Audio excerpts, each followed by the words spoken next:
Sang napakagandang umaga po sa ating lahat, no, mga kapwa ko ka-farmers, mga ka-viewers. So sa umagang ito, yung tinaniman po dati natin ng kamatis ay pinagpatraktura na po natin, no, para papalitan natin ng ibang crops kagaya ng ampalaya.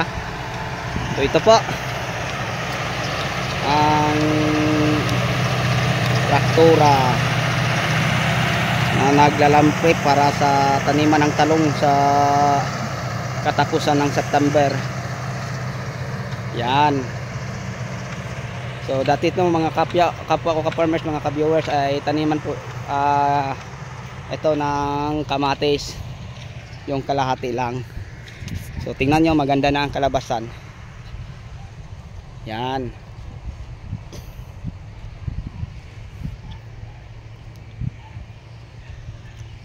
So thank you so much, no, sa diin ng Batangas. Okay, pag magpapataktura tayo, share ko lang po sa inyo, mga kapwa ko ka-farmers, mga ka-viewers, mga share at commentator, gas lang ang sa atin. Tapos papakainin lang yung mga operator, merienda, yun lang ang babayaran. So ibig sabihin, sa madaling salita, wala tayong mabayaran sa bawat hektarya. So yun po ang maganda. So tataniman po natin ito ng ampalaya na ang variety ay Galaxy Max at 1. So yun.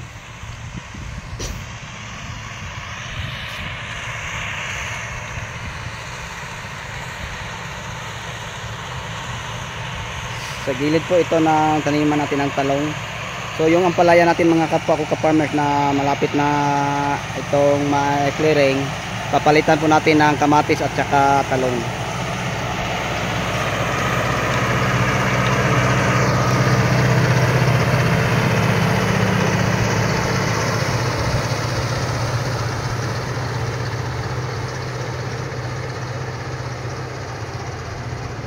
So yung location ng farm na to, mga kapwa ko ka-farmers, ay nasa San Roque, Barangay San Roque, Bawan, Batangas. Harap lang po, no, ng Barangay Hall. So yung may kulay blue na bubong, yun po ang Barangay Hall.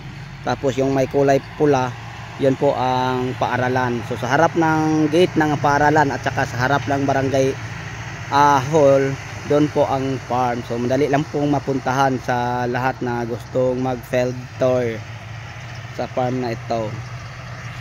Okay, so bago tayo magtapos, mega shout out po sa lahat nating mga subscriber, followers, share at commentator, sa inyong lahat. Hanggang dito na lang, ako na po nagpapaalam dahil ito lang po ang kataniman po natin ng gulay. Maraming salamat po, DA, Department of Agriculture ng Batangas. Malaking tulong na po sa amin bilang mga farmers. So sa inyong lahat, hanggang dito na lang, maraming salamat.